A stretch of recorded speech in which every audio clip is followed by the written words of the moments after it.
We are going to get going in a second. We're giving everyone a chance to get logged in.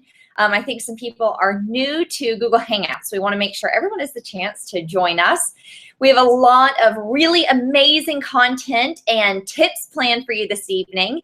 So as you know, right now we are officially in holiday survival mode at the studio. So we've put together a lot of fun programs at the studio to help you stay on track during the holidays, because it's hard. You've got stress from holidays, you've got family events that are coming up, you've got travel that's kind of throwing you off your normal routine, you've got a lot of temptation with office parties, your work schedule might be a little bit longer than what it normally is. And so we want to make sure that we're arming you with all the tools and resources that you need to be successful this time of the year. So we are going to go ahead and get going in a second. You should see the option for a chat box. I want you to type and let me know if you can hear me. So I've got the question and answer section going, and I'll be able to see. So I just want you to type something below. Let me try to type a question for you as well. All right, so as y'all type questions, it is going to let me see them.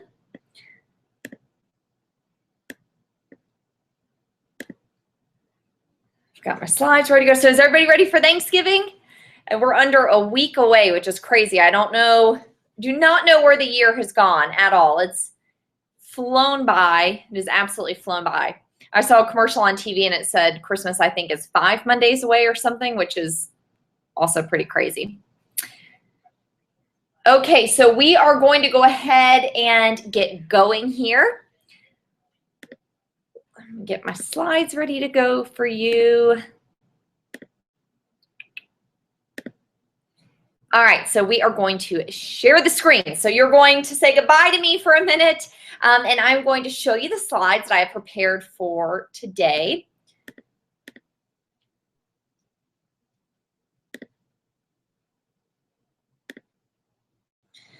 All right, so at this point, you should be seeing our slides. So we are going to play the slideshow and get going here.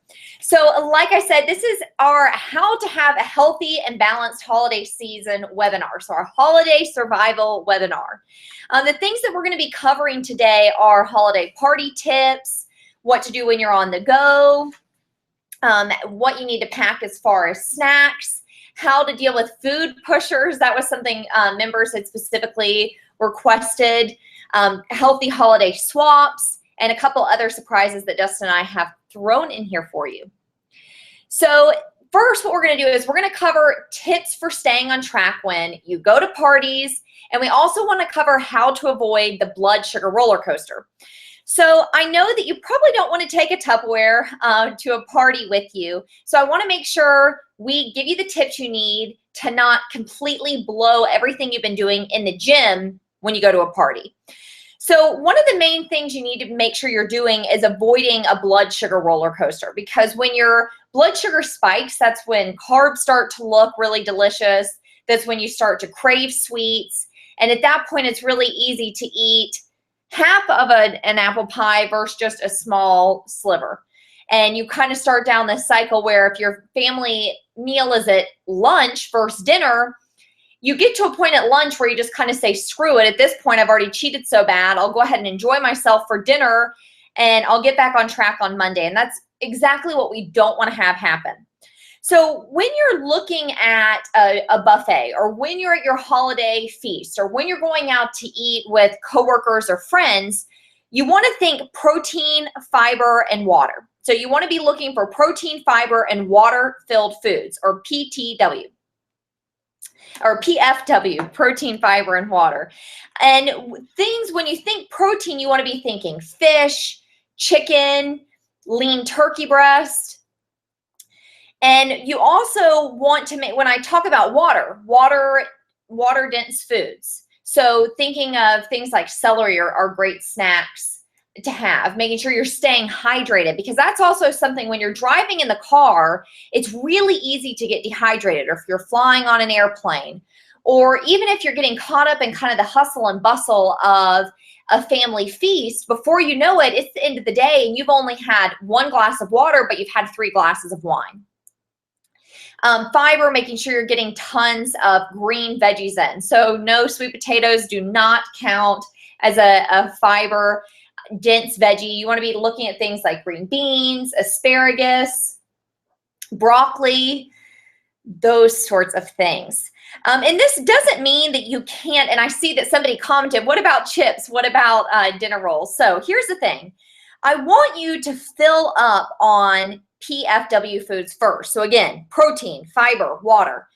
Fill up on the turkey. Fill up on the veggies. Make sure you're drinking tons of water. And then if you're craving chips, have a small handful of chips, because what you're going to find is it's going to help you with control.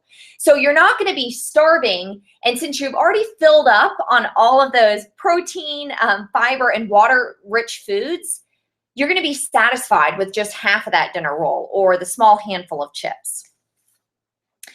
When you're on the go and you don't have food prepared, you can go through a drive-through and you could look for stuff like a grilled chicken sandwich. Just don't eat the bun. Or you could do a salad with grilled chicken on it.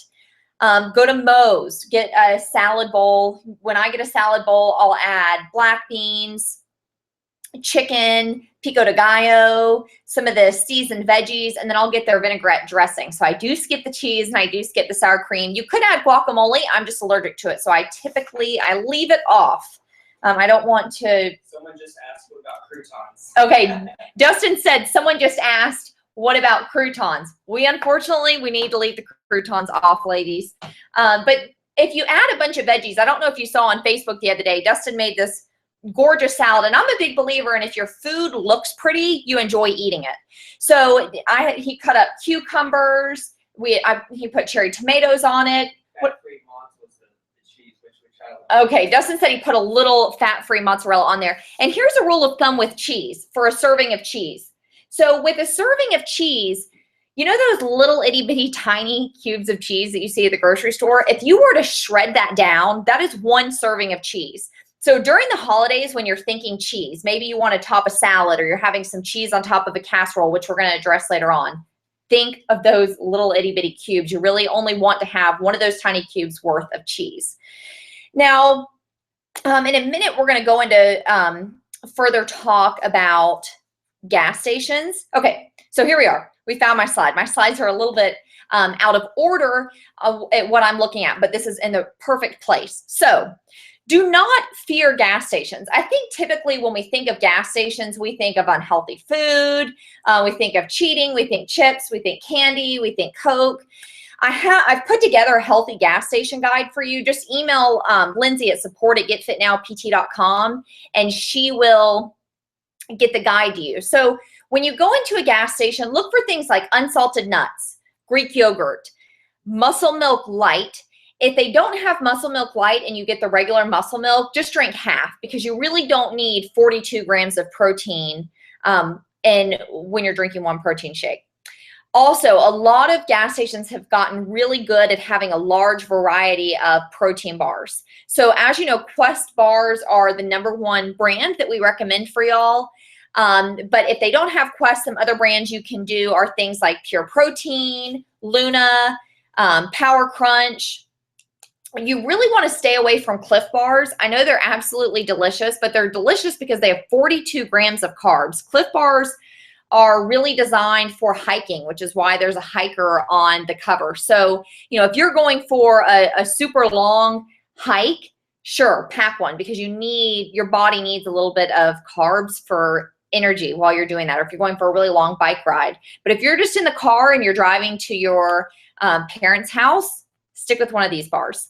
Fruit. Gas stations, I have noticed all the gas stations, at least by us, and we drove to Florida recently to go visit my family, they have fruit. There's typically bananas, they have apples, and they're typically by the register, and they're a really good price. I think Dustin the other day got a banana at the gas station for 25 cents. Water, remember, we have to stay hydrated. So pick up a large water while you're in there. I cannot stress this enough. It is so easy to get dehydrated during the holidays, and then you're going to get water bloat, which is no fun. Also, low sodium jerky. This is one of Dustin's favorite things to grab. He'll typically grab low sodium turkey jerky. I'm not necessarily a huge fan, but I don't mind it. I'd rather do one of the other 6 options. Another thing, as I'm thinking right now, that I did not add on here is the other day I went to a gas station. They actually had the hard-boiled eggs, and they were already peeled. And I think I got 2 hard-boiled eggs. That's another great option. They're already peeled. That's a high-protein snack, 0 carbs. So you can get creative. Okay, also, I want to cover my gas station label rule. So pull out a piece of paper if you don't already have one out. I've got a formula for you that I want you to write down. So this is the label rule for gas stations. So you want to look and find the total grams of carbs, total grams of carbs on the label. Then you need to subtract fiber and you need to subtract the protein. And what you should wind up with is a very low number or a negative number. So if you have a low number or a negative number, it's great. You can have it, that's good. If you wind up with a number, I'd say that's above 5, don't get it. And stick at that point with one of the options on the list. All right, now we're going to talk tips and tricks for staying on track when you have to travel. So the main thing when you're traveling is to make sure you're preparing, packing, and using that gas station guide that we just went over. So using that formula. If you forgot to write down the formula, again, email Lindsay at support@getfitnowpt.com and she can give it to you so that you have it. I keep it on your phone. So if you have an iPhone, go to your notepad and type up that formula so you have it and you're good to go. When you're preparing and packing, some snacks that Dustin and I always pack when we're headed on a road trip are things like almonds, unsalted nuts, apples. We'll get those little individual packets of almond butter, protein bars, celery. Celery is a great source of fiber and water. Greek yogurt, berries, and water. I know you've probably if she says water one more time, I swear. But I promise, it's good. If you're flying, do not pack peanut butter. Dustin and I had bought a really nice jar of peanut butter when we were in San Diego. I think it was like a $15 jar. We had got it at some farmer's market, and it got confiscated in security and checkpoint. It's considered a liquid, believe it or not. So if you're flying, peanut butter should not be on your packing and preparing list. Also, make sure you pack some workout clothes. You might be going somewhere where there's not a gym, but you can still get cardio in. Remember that HIIT cardio. So get outside, run to a mailbox, walk to a mailbox. It's also easy to do some crunches before you head to bed, or do some, minute of jumping jacks, minute of high knees, minute of burpees, minute of butt kicks, minute of crunches, and do that for around 3 to 4 rounds. And that way you're getting your blood pumping and you're helping your body break down and digest some of the food you've been munching on. Okay, this blew my mind when I looked at this earlier. I was doing some research to get ready for y'all. The average American eats 3,000 calories and 229 grams of fat on Thanksgiving dinner and on Christmas dinner. So no, I'm not implying that you need to divide that number between 2 meals. That is per meal. So when I read that number, I was like, I needed to comprehend what that would possibly look like. So you'll see the 2 pictures here. And the pictures here, the plate on the left has 1,471 calories and 73 grams of fat. And the picture on the right has 1,512 calories and 62 grams of fat. So you've really got to watch out, because fat actually ends up adding up faster than your calories. So if we look at the plate on our left, we've got some turkey with the skin still on. We've got gravy, acorn squash, soup, a salad with just regular Italian dressing, a slice of apple pie or pecan pie with vanilla ice cream on it, Brussels sprouts, yams, and green bean casserole. And then on the right, we just had some turkey with no skin, gravy, half of a dinner roll, the yams, pumpkin pie, 1/4 of a pecan pie, mashed potatoes, gravy, salad. Oh man, I'm drawing a blank for the pink stuff. The jelly doesn't help me out. Cranberry jelly. Cranberry jelly. I don't eat it if you can't tell. And stuffing. So the point I want to get across to you by showing you these two pictures is it really adds up a lot faster than you think. And if your family is anything like Dustin and I's families, our moms buy Tupperware specifically for Thanksgiving. And so we have to hit up two families' houses. Go to my family's house for a couple hours and then head over to his family. And our moms are filling up Tupperware. Take it home, take it home. There's plenty. So you would multiply this out by several meals, possibly over several days. So think about how many calories you're adding to your diet. You need to make sure you're remaining balanced on Thanksgiving Day and Christmas Day, or if you're celebrating Hanukkah. And you want to still make sure you're having a really nutritious breakfast. So for breakfast we'll stick with Thanksgiving Day. So for breakfast on Thanksgiving Day, we'll have a really nice veggie egg white omelet. We'll have a protein shake for a snack. And then typically we're headed to one of the family's houses for lunch. So we'll do lunch. And if I know I'm going to be hitting up two family feasts, I'll divide the plate.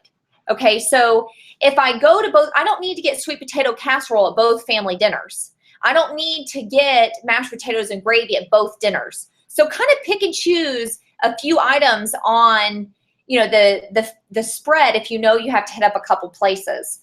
And it's critical to make sure you get some sort of cardio in that morning. So if you're with family and you're staying with family, wake up if you have to before everybody else gets up and get your cardio in. And that's going to help you feel better throughout the day. Here is a breakdown. I really wanted to go over this with you so you're kind of aware of what you're eating when you're grabbing plates and aware of what's on the table and how many calories it has and how many grams of fat. So if you're having turkey, white and dark meat with skin, half a cup, that's going to be 236 calories and 11 grams of fat. If you're having turkey with white meat and no skin, half a cup, that's 119 calories and 3.5 grams of fat. If you're having turkey gravy, 2 tablespoons, that's 15 calories and 0.5 grams of fat. If you're eating mashed potatoes, 1/3 of a cup, that's 79 calories and 3 grams of fat. Candied yams, half a cup, or sweet potatoes, same thing, 179 calories, 0 grams of fat. Stuffing, half a cup, 177 calories, 9 grams of fat. Creamed spinach, 1/3 of a cup, 110 calories and 5 grams of fat. Green bean casserole, half a cup, is 142 calories and 8 grams of fat.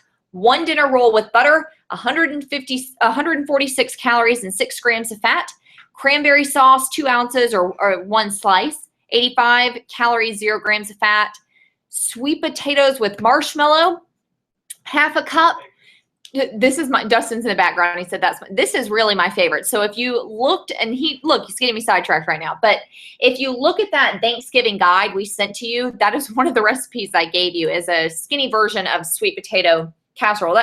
I would rather have that than apple pie, and I could probably eat a whole pan of sweet potato souffle by myself. But that's got 200 calories and 5 grams of fat. Salad with Italian dressing, half a cup, has 130 calories and 12 grams of fat. Typically, my family has a recipe for a dressing where we do balsamic vinegar, stevia in the raw, and a little bit of olive oil, and it makes a delicious dressing, and it really cuts down on the fat. You get some healthy fat actually from that. And it also gives you something sweet to where you're not so tempted to just cave on desserts towards the end. Pecan pie has 520 calories and 27 grams of fat for a slice. Pumpkin pie, 316 calories and 14 grams of fat for a slice. Apple pie, 411 calories and 19 grams of fat. Vanilla ice cream, 120 and 6 grams of fat. So total that up. Look, if you had pecan pie with a scoop of ice cream, you're at, what, 640 calories? That is crazy, and over 30 grams of fat.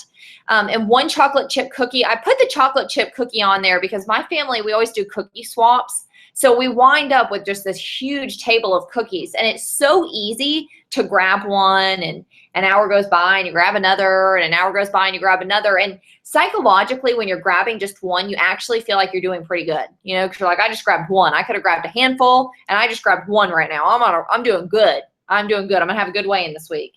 But then by the end of the day, you had 10, and you've just had 780 calories worth of cookies. So that's not so good. Your weigh-in will probably not be so good. Holiday, okay, now, I had a couple members in the group post and ask me what to say when people push food on you. So food pushers, we like to call them. Now, a food pusher might be a friend, it might be a family member. And there's 4 things that I want you to think about, 4 things that I want you to remember. And I'm noticing my numbering, 1, 2, 1, 2. I must not have had enough coffee before I was making that slide. So that's supposed to be 1, 2, 3, 4. But number 1, remember change is hard for everyone. So the reason I put this on here is to remind you that you're not the only one that's dealing with change. So if you have a friend that's kind of pressuring you to have that big slice of pie and say, you know, you work hard, you go to the gym, your trainers can help you burn this off. You need to kind of step back. And one of the reasons they might be pushing food on you is because they're a little bit scared. They don't want their friend to change because it means they might have to change. So, you know, if you have a girlfriend who you tried doing Weight Watchers with, for example, and neither one of you saw results and you decided to join the training program and now you're on the right track and you're losing weight and she still is not doing anything, as you're losing this weight, she's going to get a little bit jealous, and nobody's going to come out and say that to you. But as you're, you know, losing weight and dropping dress sizes, it's kind of going to put some pressure on her because she's now going to be looking at herself saying, my God, you know, Emily and I were at the same level 2 months ago, and now she's down 2 sizes, and I've actually gained weight over the holidays. So you want to, you know, just keep that in mind. And if a friend really wants you to have a drink, and like, come on, just have the drink, it might reflect on, you have to kind of reflect on if you really need that drink and why they want to get you to have that drink. And I know it's hard when you're going out to parties with people and you're going to dinner, but do things, get like a club soda. So it still kind of looks like you're having a drink, but you're not. You know, you're not getting those calories. You're not getting all the things that come along with drinking alcohol, which we're going to discuss later, but you still feel like you're, you know, getting to enjoy. Also, role play different scenarios. So if someone asks if you're on a diet, what are you going to do? If somebody offers you a drink, what are you going to do? You want to kind of play out how you're going to handle these situations in your head so that when they come up, you're prepared. Number 3, sometimes people push food on you just because they're trying to be hospitable. And I know sometimes it's awkward because you don't want to look ungrateful. So if your grandmother or your spouse's grandmother or your boyfriend's grandmother is trying to get you to have pie, it's her, you know, her family recipe, and the recipe's 100 years old and it's going to be the best pie you've ever had, and she's got the plate and she's handing it out to you, just kind of maybe change the topic and politely say, "Who did you also make that salad? That salad was delicious. What kind of dressing was that?" Or if somebody asks you if they can get you a beer, you can politely decline, but ask them for bottled water or ask them for a glass of water. So you're declining the beer, but you're still letting them, you know, be hospitable and bring you a drink. And you also, tip number 4 is to respond with values, not outcomes. So if somebody says, you know, if somebody's trying to push food on you and they tell you, and I know you probably heard this, one little one won't hurt you. That's always what my mother says. You know, one tiny slice of pie isn't going to hurt you. You and Dustin work out all the time. Enjoy yourself. It's Thanksgiving. You want to kind of change, change the conversation. Say, you're right. It probably wouldn't hurt me because I'm going to go get in the gym on Monday, but I'm really doing this for myself. And so I've really set a goal for myself during the holidays to continue to tone up and transform so that when New Year's hits, I'm already halfway to my goal, if not already there. And then I'm setting new fitness goals for myself or saying, no thanks, I'm trying to better me. And like I said, play around with it because you might be thinking what I'm saying is really corny. So you got to figure out what's going to work best and what sounds most natural for you.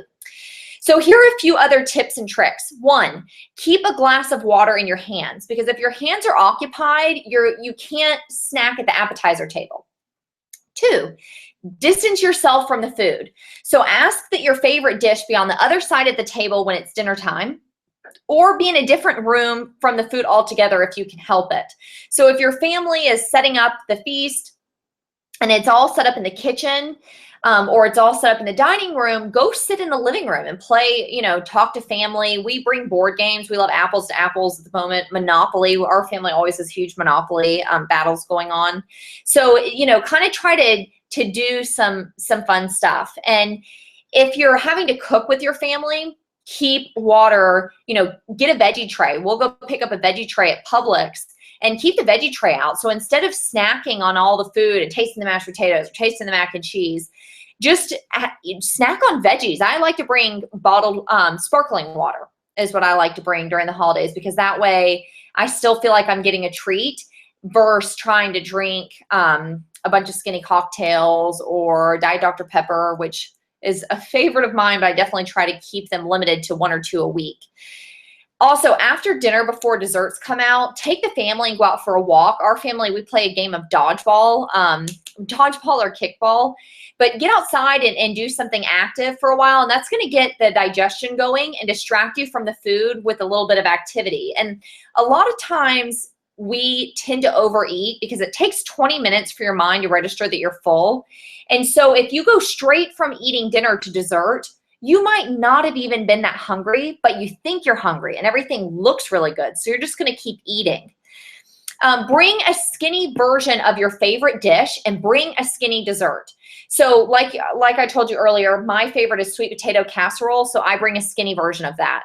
Whatever your favorite dish is, bring a skinny version. And bring a dessert, and that way you still get to have dessert, but you're not going to feel super guilty when eating it. Again, we made that holiday survival guide. We had 2 desserts. We had an apple crisp for you, and we had a pumpkin pie. If you have not accessed that, check it out. It's really cool. Also, eat slowly. Set your fork down, sip water in between bites, and you'll be surprised at how much sooner you're going to feel full. Okay, now we're going to go on to healthy holiday eating tips. So this year, I want you to pick 1 or 2 dishes to make clean. So I don't want you to try to do the whole meal at once, because there's several things that are going to happen. 1, you're going to be really stressed. 2, you're going to potentially spend all this time cooking in the kitchen and not be 100% satisfied with the meal. Remember, this is about living a healthy lifestyle, so you still have to enjoy some of the things you love most about the holidays.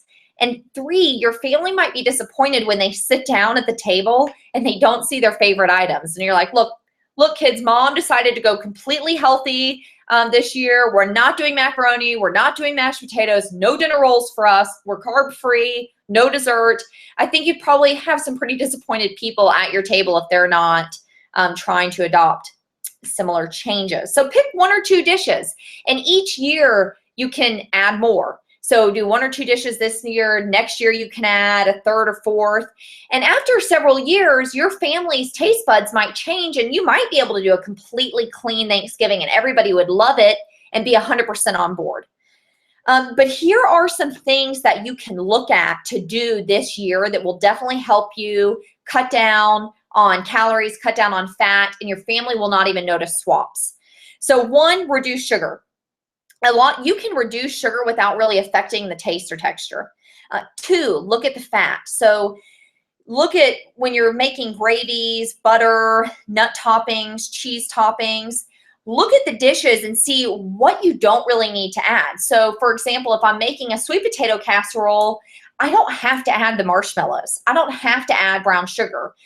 Stevia in the raw is actually making their own kind of brown sugar substitute, and it tastes the exact same, and it's 0 calories. So take a look at that. You also probably don't need to add in a lot of the nut toppings. That's going to add fat into dishes that already, and it is healthy fat, but the dish already has a lot of fat in it. You don't need to contribute and add any more. Cheese can also add up really quick, so you definitely want to limit that. One thing that we started doing is we'll make half of the casserole with cheese and half without. So we'll sprinkle, half of Half of the dish, we make like a broccoli casserole. So we'll sprinkle half with some cheese for our family that enjoys the cheese, and we'll keep cheese off the other half because we do have a couple people in our family that are trying to adopt clean eating habits. So that way they're getting to enjoy that dish without that extra fat added. Carbs also, again, look at what you can reduce. So different add-ins. If you don't have to have bread on the table, or when you're looking at bread, maybe make your own homemade rolls. And don't force the recipes. Okay, so you don't want to force recipes on your family. And I honestly would not even tell them that you're making the swaps. A funny story is I made a recipe for Dustin and I last week, and I made cauliflower mashed potatoes. I didn't tell Dustin they were cauliflower mashed potatoes. So they had the same looking, they had the same look, they had the same consistency. And we sat down, we ate the whole dinner, and Dustin went to put away the dishes. And he comes barreling into the living room and he said, I knew those mashed potatoes tasted terrible. Those were fake mashed potatoes. I didn't even like those. He saw the stalks of the cauliflower in the trash. So that's what tipped him off. He had no clue. He ate them. Now, he would probably, if I sat down, I said, I'm making cauliflower mashed potatoes, he wouldn't eat them because I'm telling him. So if you make swaps and you reduce sugar, you reduce fat, or you're substituting some stuff out, or you do the 2 skinny dishes that you make, don't even tell anybody that they're skinny. And I guarantee you they're not even going to notice or pick up on it. Just make sure the taste and texture looks like the original. Also, right now is when you need to be planning your Thanksgiving, Christmas, and New Year's recipes. Do not wait the morning of. The morning of is not the time to be scouring Pinterest to try to find some healthy swaps, because for every beautiful Pinterest picture, there are 1,000 flops that turned out not so delicious. So that can also really kind of put a dent in your plans if you wait to the last minute, find this recipe on Pinterest, think it's going to be amazing, you make it and it tastes terrible. Now that kind of puts you in a bind. So right now, go ahead and start looking for those recipes and try them. So test them out. You can always give them to friends if they haven't been so friendly to you, if they turn out bad. No, I'm just kidding. Also do the special, what I like to call the special test. So if you can have something any other day of the year, skip it. Skip it on when you're having your Thanksgiving feast. You don't need it. So you want to practice tasting versus binging. So what are you going to be most satisfied with if you eat it? So for example, dinner rolls, you can have dinner rolls any time of the year, and they're not even homemade for the most part. And God knows what the heck's in them, because they could probably sit on the shelf for 4 months and not mold. So that's probably something I typically swap, because I don't want to fill up on rolls. I don't want the extra calories from the bread. So I swap it. If bread is something that you just absolutely love and your Thanksgiving is not going to be complete, half the roll with somebody. So, get your sister or brother or spouse or mom, say, hey, you want half of my roll? And again, you don't have to tell them that you're, trying to eat clean, which is why you're giving half of it away. Just tell them, I'm full. I don't want this other half. And you're going to find, too, that as you start to eat clean, your taste buds are going to change. So right now, things that you've been used to in the past, if you haven't had sugar for the past couple months and then you go have a bite of pecan pie, you're going to find that's probably going to taste too sweet this Thanksgiving. When you're eating, this is really interesting. I found an article on this last week, but when you're eating, your taste buds only register the first couple of bites. After that, we just eat because it's on our plate. So when it comes to dessert, try eating 3 or 4 bites of dessert and leave the rest on your plate or give it away. What I typically do with Dustin, because I definitely love sweets, that is my thing. I could care less about carbs, but sweets are my thing. We'll go through the dessert buffet together and we'll say, okay, what do you want to share? So we'll make a plate together of different pies or maybe cookies, and then we'll just half it. So I'll kind of get to have a couple bites of everything, and then I don't feel guilty for leaving half of, 2 different pies and half of a cookie, because I don't want to be wasteful. Dustin will eat the other half. So you can do that with your kids, whoever. Or just leave it on your plate. It actually is extremely gratifying when you can just leave something there. If it bothers you because it's sitting there, put a napkin on it. I have even gone to restaurants sometimes, and especially at Mexican, we'll put pepper on the chips. So they'll keep bringing the chips out. And this is a complete side note. At Mexican, you can actually request bell peppers. They'll cut up bell peppers for you to bring out to eat with the salsa. But now we're going to move on to alcohol. So that's one thing a lot of y'all ask me as well is, what is the deal with alcohol? And today I made a blog post of 6 skinny drink recipes. I know that we're all human, and it's tough to get through the holidays sometimes without a drink. So we do not tell you to 100% cut it out. Dustin and I really limit our alcohol, though. I honestly probably only have some sort of drink maybe once a month. I would rather spend my calories eating something else. But when we're speaking about alcohol, the first thing your body metabolizes is alcohol. So if you're eating anything else while you're drinking cocktails, that food is going to be stored as fat, and your body's going to burn off the alcohol fast and save the food for later.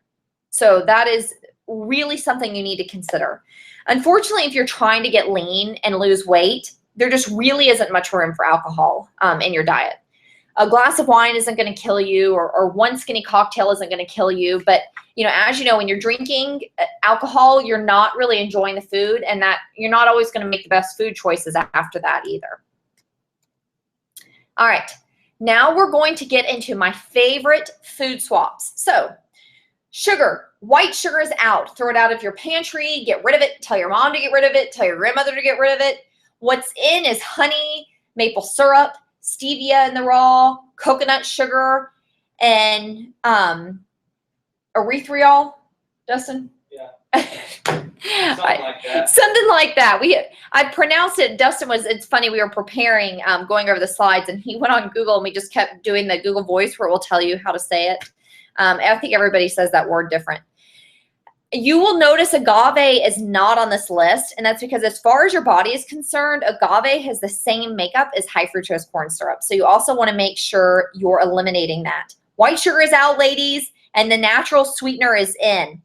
You want to reduce the natural sweeteners I mentioned, so the honey, maple syrup, stevia in the raw, coconut sugar, by 1/3, and then taste the recipe, and you can always add extra or cut it a little bit more, but a little goes a long way with the natural sweeteners.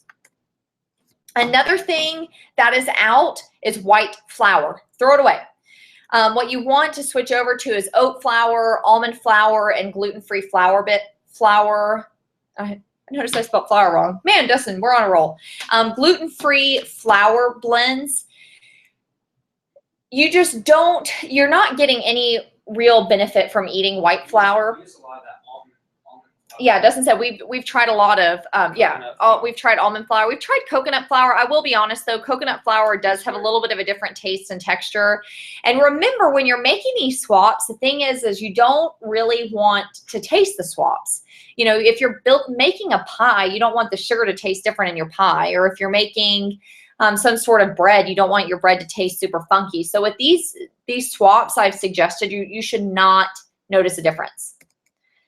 Bad fats are also out. What are bad fats? Things like veggie oil, canola oil. That is what we are hinting at with that. What's in olive oil? Now, olive oil, keep in mind, has a really low burn point. So olive oil is great for salad dressings, for drizzles. And if you can switch over the video, can you hear that? No. Oh, he was going to try to get me switched over. We also have macadamian nut oil is great, which I don't have listed here. Coconut oil, ghee butter. And I will tell you, a great place to find coconut oil. Costco is a great deal on coconut oil. And we find our macadamia nut oil, believe it or not, at Marshall's. So I don't know if anybody has any questions. Dustin, do you see any questions in the chat box? We're clear right now. All right, we had one from, hold on. Crystal Adams asked about tofu. Is tofu a good protein option, which I answered already. Okay, so yeah, we had somebody ask if tofu is a great protein option. Keep in mind, we really limit a lot of soy. But if you are a vegetarian, you've got to get protein somewhere, and you probably get tired of beans a lot, so it is a great source. So I think that's all the questions. Post in our Facebook groups if you have questions. If you're not currently a member, you can always email us. We have some different holiday survival programs if you're not a member and you want to get on board so that you can also get help as far as the training aspect for surviving the holidays. But ladies, we're all in this together. So I even made a resolution for myself this year to really thrive. I want to thrive during the holidays. I don't want to gain weight. The average American woman gains 7 to 12 pounds between Thanksgiving and New Year's, and that's just not something I'm trying to do this year. I want to continue to tone up, tighten, and when New Year hits, I want to be rocking a little black dress. I want to be ready for an impromptu beach trip just in case it strikes. You'll never hit a cap in your fitness goal. So once you lose the weight, then we'll start working on lowering your body fat percentage, really toning up and tightening trouble spots. So reach out to us if you have any questions. I hope you found some benefit from this. Next month, we have a holiday weight loss seminar that we're going to do for y'all. I think that's going to actually be a workshop at the studio. And with that workshop, we'll probably work on exercises and all that great stuff. But thank you for spending the evening with me. We will see you in the studio soon.